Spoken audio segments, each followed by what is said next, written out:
नमस्कार, सत्यहिंदी.com में आपका स्वागत है। एक नजर अब तक की सुर्खियों पर। भारत में कुल संक्रमितों का आंकड़ा 27,86,000 को पार कर गया है और मृतकों की संख्या 53,000 से ज्यादा हो चुकी है। फिलहाल एक्टिव केस 6,81,000 के पार हो गए हैं। कोरोना वायरस को लेकर विश्व स्वास्थ्य संगठन यानी WHO की नई चेतावनी सामने आई है। WHO ने कहा है कि युवा आबादी अनजाने में कोरोना संक्रमण को फैला रही है। युवाओं में लक्षण कम और देरी से दिखना भी इसका बड़ा कारण है। WHO ने कहा कि विश्व में कोरोना वायरस का प्रसार 20, 30 और 40 वर्ष की आयु के लोगों द्वारा तेजी से किया जा रहा है। वे इस बात से अनजान हैं कि वे संक्रमित हैं क्योंकि उनके कोई लक्षण नहीं है। अमेरिका के कोरोना विशेषज्ञ डॉक्टर एंथनी फाउची ने कहा है कि आप कोरोना की वैक्सीन लेने के लिए किसी को मजबूर नहीं कर सकते हैं। मंगलवार को उन्होंने कहा, मुझे नहीं लगता कि आप कभी यह देखेंगे कि कोरोना वैक्सीन लेने को अनिवार्य किया जा रहा है, खासकर आम लोगों के लिए। उन्होंने कहा कि अगर कोई आम आदमी वैक्सीन लेने से मना कर दे तो आप कुछ नहीं कर सकते हैं। ऑस्ट्रेलिया के प्रधानमंत्री स्कॉट मॉरिसन सभी को वैक्सीन दिए जाने के अपने बयान से पलट गए हैं। उन्होंने कहा था कि वो ऑस्ट्रेलिया के सभी नागरिकों के लिए कोरोना वैक्सीन अनिवार्य करना चाहते हैं, लेकिन अब उनका कहना है कि ऑस्ट्रेलिया में सभी को वैक्सीन नहीं दी जाएगी। एक रिपोर्ट में दावा किया गया है कि पिछले एक साल में फेसबुक पर स्वास्थ्य के बारे में गलत जानकारियां 3 अरब 80 लाख बार देखी गई हैं और कोरोना महामारी के दौरान तो इसमें और इजाफा हुआ है। इस रिपोर्ट को तैयार करने वाले शोधकर्ताओं के समूह आवाज ने कहा है कि फेसबुक जन स्वास्थ्य के लिए एक बड़ा खतरा है। तमिलनाडु में बीते 24 घंटों में करीब 6,000 नए मामले सामने आए हैं और 116 लोगों की जान गई है, जिसके बाद कुल संक्रमितों का आंकड़ा 3,55,000 को पार कर गया है और मृतकों की संख्या 6,123 हो चुकी है।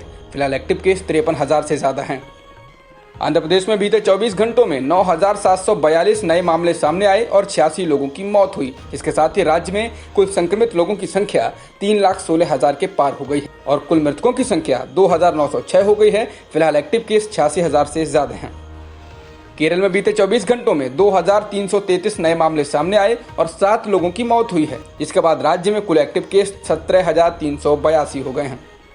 दिल्ली में एक दिन में 1,398 नए मामले सामने आए हैं और 9 लोगों की मौत हुई है। इसके बाद दिल्ली में कुल संक्रमितों का आंकड़ा 1,56,000 को पार कर गया है और मृतकों की संख्या 4,235 हो चुकी है। फिलहाल एक्टिव केस 11,137 हो चुके हैं। विश्व व्यापार संगठन के अनुसार इस वित्तीय वर्ष की दूसरी तिमाही में वैश्विक व्यापार में ऐतिहासिक गिरावट दर्ज की गई है। विश्व स्वास्थ्य संगठन के अनुसार वैश्विक व्यापार पर नजर रखने वाले बैरोमीटर में 15.5 अंकों की गिरावट देखी गई है। 2008-9 के आर्थिक मंदी के दौर में भी इतनी ही गिरावट दर्ज की गई थी।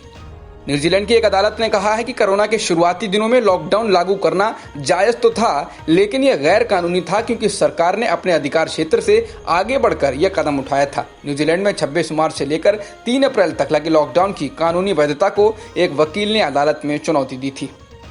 जॉन्स हॉपकिंस यूनिवर्सिटी के अनुसार दुनिया में संक्रमितों का आंकड़ा 2 करोड़ 21 लाख के पार पहुंच गया है और कुल मृतकों की संख्या 7,81,000 से ज्यादा हो चुकी है। इसके अलावा 1 करोड़ 50 लाख के करीब लोग ठीक भी हो चुके हैं। जॉन्स हॉपकिंस यूनिवर्सिटी के अनुसार अमेरिका में संक्रमितों की संख्या 54,86,000 से ज्यादा हो गई है और मृतकों की संख्या 1,71,000 से ज्यादा हो चुकी है। इसके अलावा ब्राजील में भी संक्रमितों की संख्या 34,07,000 से ज्यादा हो गई है और कुल मृतकों की संख्या 1,09,000 से अधिक है। अब तक की खबरों में बस इतना ही। बाकी खबरों के लिए बने रहिए सत्यहिंदी.com के साथ।